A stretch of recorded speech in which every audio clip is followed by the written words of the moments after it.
Paraguay es de esos países en los que repetimos un error 20, 30, 40 veces hasta que un día de golpe parece que aprendemos. Y para aprender de eso, de esas experiencias en lo electoral, lo político, estamos con el politólogo Andrés Carrizosa. Muy buenas tardes. Buenas tardes, muchas gracias por tenerme en el programa. Un placer. Leí una entrevista tuya, creo que en el diario Última Hora, puedo estar equivocado, Ujú.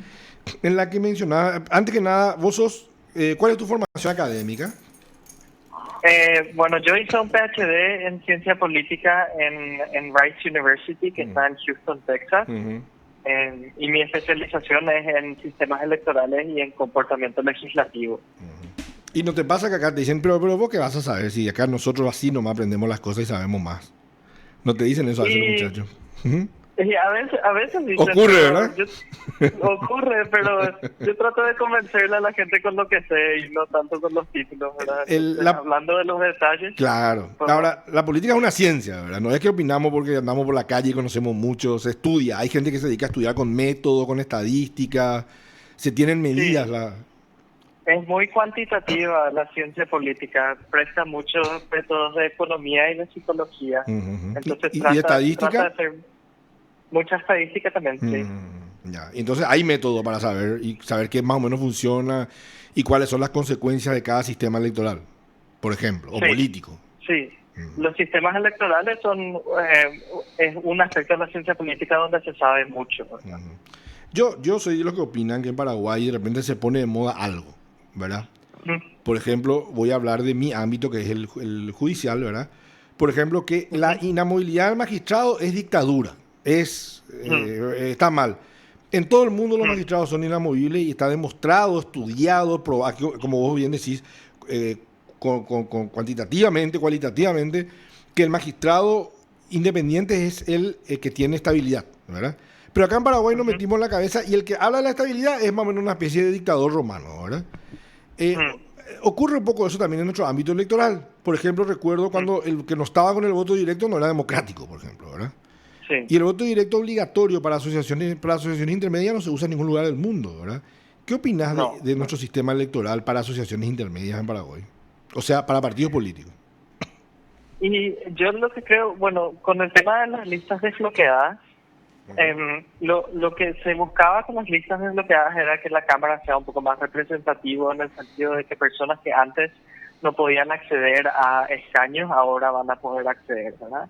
Y es cierto que en cierto sentido las listas desbloqueadas le dan oportunidades a personas que antes no tenían oportunidades de llegar a asientos del poder, ¿verdad? Pero el lado negativo de las listas desbloqueadas es que fragmenta mucho el Congreso. Y entonces nosotros tenemos dos cosas. Queremos que el Congreso sea representativo, pero también queremos que el Congreso pueda deliberar, llegar a consensos y legislar de una manera responsable, no solo para los que estamos vivos ahora, sino que también para los paraguayos del futuro, ¿verdad? Claro. Y en ese sentido, lo que las listas desbloqueadas son peligrosas porque especialmente en el Senado, digo yo, que es peligroso la lista desbloqueada porque promueven la excesiva fragmentación, la excesiva competencia y no promueve la cooperación ¿Qué entre quiere los decir legisladores. excesiva fragmentación? Que van a haber un montón de, líderes que van por sí solos y que no responden necesariamente a una bancada Sí, no necesariamente responden a una bancada. o a un partido. Para darte el ejemplo del Senado, el Senado tiene el doble problema. Como el Senado es grande, tiene 45 escaños. em, el Senado, el DON le favorece a los partidos grandes, pero no distorsiona tanto en cámaras grandes. Ujú. Entonces, como el Senado es una cámara grande, eso significa que muchos partidos chicos pueden seguir Claro. recibiendo Pueden tener dos o tres representación senadores de repente, sí. y encima, adentro de cada partido otra vez, la lista desbloqueada promueve más fragmentación otra vez.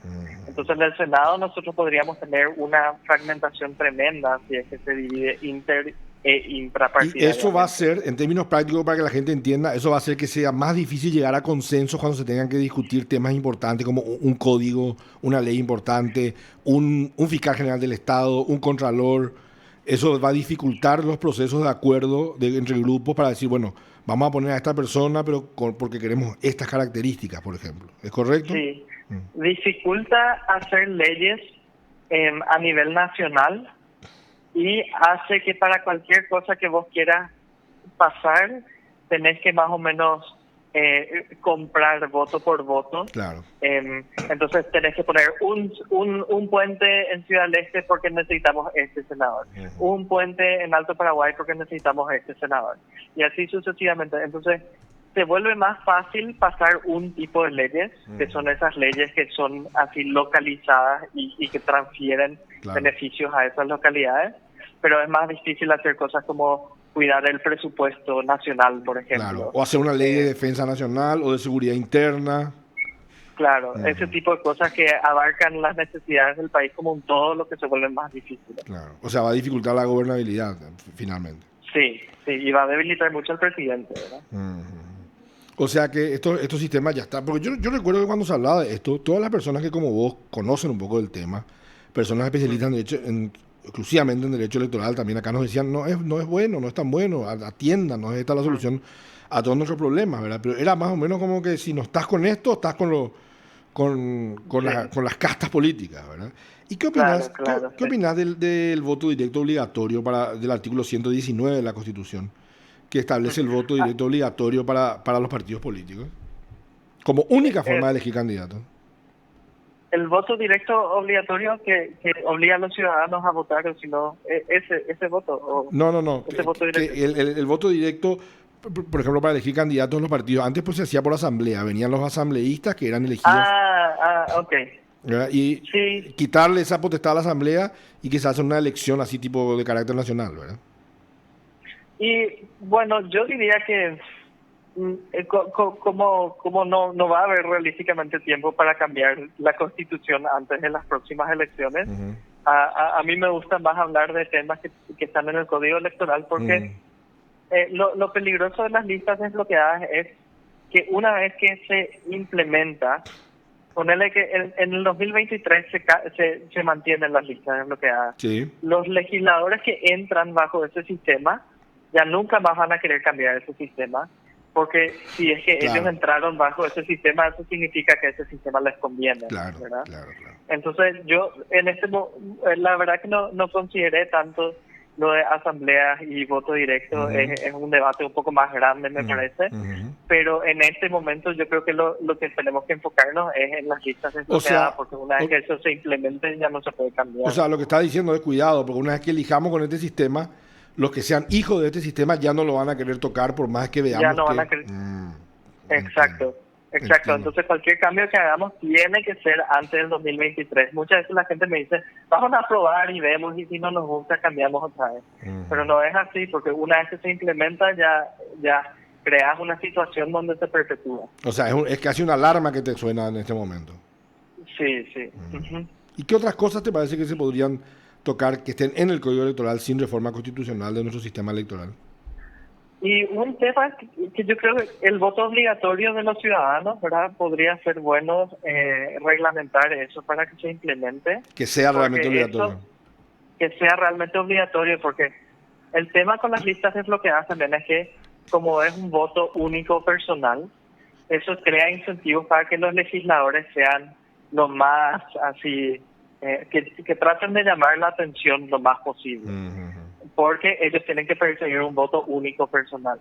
Y eso normalmente significa que se empieza a polarizar un poco la política, porque todos tienen incentivos de volverse más y más, o sea, llamar más y más a la atención y no preocuparse tanto por consensuar y cosas así. O sea, ¿vos crees que tiene que haber, por ejemplo, una sanción, una multa, por ejemplo, a la que no vota? Sí, y eso lo que hace es que todos los ciudadanos tengan que votar, entonces eso incentiva a los políticos a buscar el medio de las preferencias de los votantes para llegar a más gente. Para llegar a más gente. Porque si no, lo que pasa es si vos no obligás el voto, los que más participan suelen ser las personas que tienen preferencias políticas más fuertes, ¿verdad? Tipo de extrema izquierda, extrema derecha, son los que más participan, y los del centro, que no les viene ni les va, suelen no votar tanto. Si vos obligás el voto de todos, entonces los políticos tienen más incentivos de buscar el centro. Comprendo. ¿Y te parece que puede haber voluntad política de hacer esos cambios en este momento? Y voluntad política yo no sé, porque, o sea, eso ya deberíamos preguntarle a los políticos, digamos, ¿verdad? Yo creo que es razonable seguir discutiendo estos temas y espero poder convencerle a los medios y a algunos políticos de mi postura, pero si funciona o no, supongo que tendría que preguntarle a... Claro, hay que ver si tienen algún interés, ¿verdad? Ujú. Claro. Comprendo. Ujú. ¿Hiciste ya algún análisis, tenés o estás todavía juntando información de lo que pasó en estas elecciones pasadas del 10 de octubre? Y todavía no hice análisis sobre las elecciones en sí, porque los análisis toman tiempo, ¿verdad? Ujú. Lo que yo más había estudiado en el pasado es el comportamiento de los legisladores en la Cámara de Diputados, ¿verdad? Eso es lo que yo Una vez más electos. análisis. Antes, desde el 95 hasta el presente, tengo Ah. datos sobre eso. ¿Y tenés algún tipo de Em, conclusión que puedas compartir con nosotros? Y sí, algo que me dicen es que el sistema anterior de listas bloqueadas ya promovía la fragmentación, ¿verdad? Sí. Porque no es que el Partido Colorado era un partido, sino que tenía bancas adentro y que eso promovía la fragmentación también. Sí. Y eso es cierto, o sea, eso se verifica. La diferencia, yo diría, es que pues, la fragmentación en el sistema anterior ocurría adentro de los partidos durante las internas. Pero después de las internas, las listas cerradas les obligaba a juntarse otra vez, ¿verdad? Entonces el Partido Colorado Sí. famosamente tiene miles de Movimiento Concordia, Abrazo Republicano, Operación Cicatriz, Sí, ¿verdad? sí, sí, sí. Todas estas cosas que se dividen y se unen. Sí, sí. Y eso no era un accidente, eso era un resultado directo Del del sistema sistema. electoral que Claro. teníamos antes. Sí. Claro. Se dividían en las internas, pero después en las generales estamos todos en el mismo barco. Claro. Las listas desbloqueadas no es así, porque vos te peleas en las internas Y sigue la y pelea, después pues. en las generales, sí, sigue la pelea en las Claro. generales. Porque yo necesito Entonces, traer que los colorados me marquen a mí, no a vos. claro. O sea, sí, me peleo en las internas y me peleo otra vez en las generales contigo. Entonces, si pensás en los hechos de 2017, por ejemplo, que pasó todo lo de la quema del Congreso, Sí. tipo, la pelea principal en el 2017 fue durante las internas. Una vez que se solucionó el tema de las internas, las generales ya fueron extremadamente pacíficas, ¿verdad? En el nuevo sistema es más probable que haya mayor inestabilidad por más tiempo. Es otra consecuencia de este sistema. Sí, que es cierto que había fragmentación antes, pero la solución pues no era armar más fragmentación, era intentar reducir un poco la fragmentación. Claro, y esto fragmenta más aún. Sí, esto fragmenta más. Comprendo. ¿Qué opinas del sistema de balotage? Bueno, hay que... siempre hay que pensar en todas las reglas electorales como un conjunto. Como un conjunto, claro. O sea, no hay que separar el balotage de las listas desbloqueadas, etcétera, ¿verdad? Entonces, el problema de las listas desbloqueadas es que causa fragmentación. Y el problema del balotage es que podría causar aún más fragmentación otra vez. ¿Por qué? Sí, porque sin balotage, Claro, entiendo. básicamente hay dos candidatos nomás que pueden ganar, porque dos nomás son competitivos, ¿verdad? Claro. Pero si vos haces el balotage, vos podés hacer que 3 candidatos sean competitivos, después 2 nomás lleguen a la segunda vuelta y después 1, ¿verdad? Claro. Entonces eso crea menos incentivos para que los partidos se unan bajo pocos partidos y crea más incentivos para que cada uno corra aparte nomás y después en la primera vuelta solucionamos. Y eso tiene repercusiones en el legislativo también. Comprendo. O sea, esta combinación de medidas podría generar cada vez más fragmentación. Que podría generar aún más fragmentación también, ¿verdad? Entonces yo en este momento no, ¿verdad? Vamos a ver Con otro sistema sí podría ser. Y si vos tenés un sistema legislativo más bipartidista o tripartidista, o si nosotros teníamos listas bloqueadas en el legislativo y después hacíamos balotaje en el ejecutivo, eso podía ser. Pero ahora con las listas desbloqueadas, que me da miedo que va a crear fragmentación, me da miedo implementarle el balotaje porque eso va a crear aún más fragmentación. ¿Te parece que los partidos políticos estudian estas cosas, consultan con gente como vos o las bancadas o los parlamentarios y analizan estas cosas al momento de hacer sus propuestas legislativas? Y yo creo que algunos sí, por lo menos. No sé si todos. Y hay que pensar también que de repente lo que es bueno para uno Claro. no es necesariamente bueno para el país.